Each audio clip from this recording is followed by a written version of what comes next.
Like my shirt? It's kind of awesome. Hi guys, it's April. Read-O-Rama is over. I survived the week. I even vlogged for the whole week.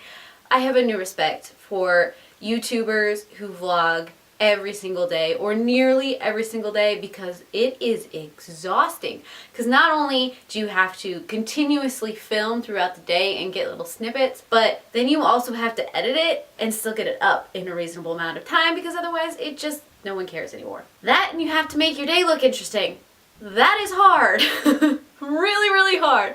I don't know if I'm ever gonna try the vlogging thing again. I do like vlogging when I'm going to meet an author or things like that, but vlogging for a whole week, I don't even know. But since Read-O-Rama is over, and if you've gone and you've checked out my vlogs, you know how things have gone, but I wanted to do an official wrap-up so that I can talk a little bit more about the books I've read. So how did I do for Read-O-Rama? This is how I did for Read-O-Rama. I actually completed all of the challenges, all 7 books, and then I had an 8th book in there that just kind of happened. None of it was what I was expecting at all. Midway through there, I was expecting to just get 5 and that would be it. After eventually catching up with my sleep, I got my second wind and then things just completed themselves out, which was rather nice, but not something I expected in the least. I am very, very glad that I chose the books that I did for this read-a-thon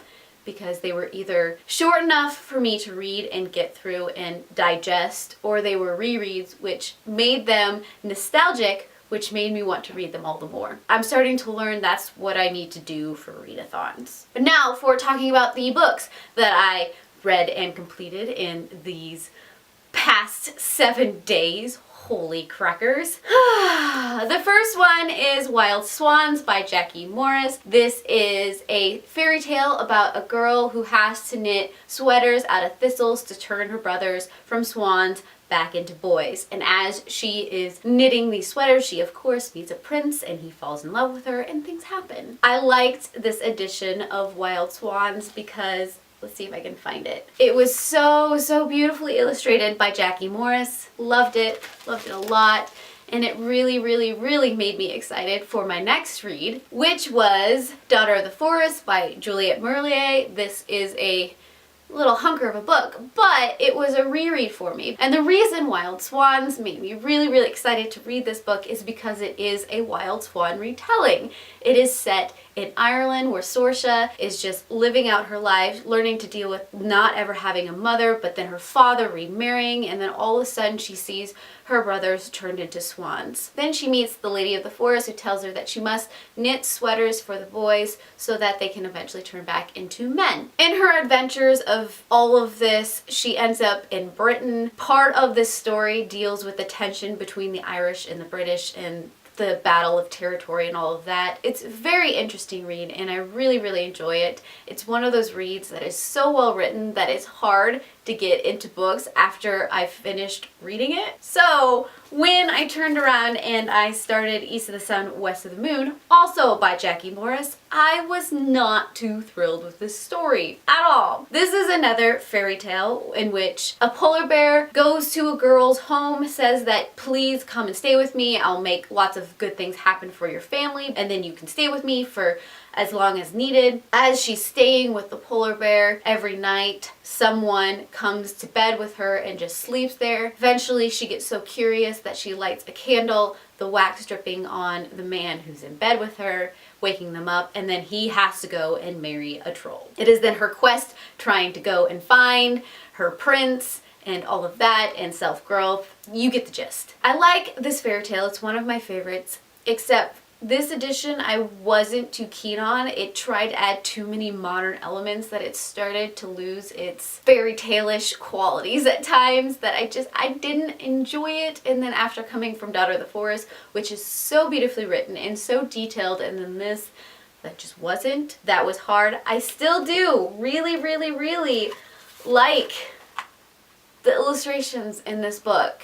And obviously I've put the dust jacket on upside down. That's my bad. But this is one I'm going to keep, but I'm still not thrilled with what she tried to do with the story. And then I started getting into some of the more dark and gritty stories. I picked up The Summoning by Hilary Monaghan. This is a Bloody Mary retelling. It is about a group of girls who summon Bloody Mary, and then of course really bad things start to happen. People start to die, and it's just gross and disgusting in all kinds of different ways. I love horror stories and I love horror movies. This book unfortunately was just too cliche and too predictable that I didn't enjoy it as much as I wanted to. And the girls in the story, and the dynamic between them, I didn't like and I didn't connect with, and therefore at the end of it I was just like trying to speed through the story and just get it done with. I don't know if I'm going to continue on to the sequel of this book. Probably not, because I've got too many books that I want to read. But now I know that, yeah, this. And then picked up Legacies of Lies by Elizabeth Chandler. This is another reread for me. But I've been rereading this since I was a freshman in high school. I love this story. This is the story of Megan, who goes to her adopted grandmother's house and realizes that she has been dreaming about this house for years. This is her story as she tries to figure out why she's been dreaming about this house and all of the people that she meets in this town, how she's connected to them, and weird things just keep on happening. I love it so much. This is part of the reason I am so into like the paranormal and the paranormal romance and things like that. This is the book that did it for me. I like it. I like it so much. I finally got through Fault in Our Stars by John Green. I have picked this book up and put this book down so many times. Part of it is because of the illness that this book deals with. It just too close to home. I couldn't do it. I didn't want to deal with the emotional fallout that this book was probably going to give me. But I forced myself through it, and I'm glad that I did. I can now say that I know the full story. I know the full range of emotions that this book will give me, and I really, really like the banter and the wit in this book. I think it emulates John Green so well, which is probably why I liked it. I don't know if I'm ever going to reread this. And I'm probably never going to see the movie, but I can say that I have now read this book, and it won't haunt me anymore. And the final book on my Read-O-Rama TBR was Girl with the Glass Feet. No, not with the glass feet. Girl with Glass Feet by Ali Shaw. This book is this magical realism story about a boy who meets a girl who has glass feet. I don't want to say any more about the story than that, because there's a lot of things that you just need to learn for yourself while reading this story. It is about learning to love and learning to grow and growing up and all of that kind of mumbo jumbo stuff. This book made me mad in so many different ways. Some of it is because of the types of characters that were chosen to be part of the story and how they acted and all of that. And some of it was the way the story ended and me struggling to find the point of all of it. That is a lot of the reasons why I don't like contemporary, and so I sometimes try and read contemporary by doing magical realism, but sometimes the magical realism still has that touch of human nature that I just... So there was a lot of words at this book as I read it, and yeah. And then the book that wasn't supposed to be read but was read. This one right here, Conjuring of Light by V.E. Schwab. I am not going to talk at all about this book because this is going to be in my March wrap-up, because it was not supposed to be part of Read-O-Rama, even though it ended up being part of Read-O-Rama. So I will talk about it in my March wrap-up, and you can hear my thoughts on that. If you want to hear those thoughts, I highly recommend that you subscribe or whatever, or come back at the end of the month and see what has happened in my life, in my reading. Hear about this book. That was my reading for Read-O-Rama. I really enjoyed hosting.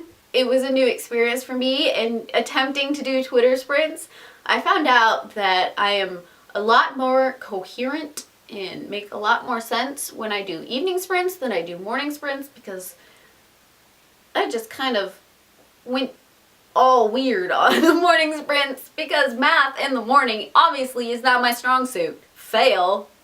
But yeah. So what is the favorite thing that happened to you this week?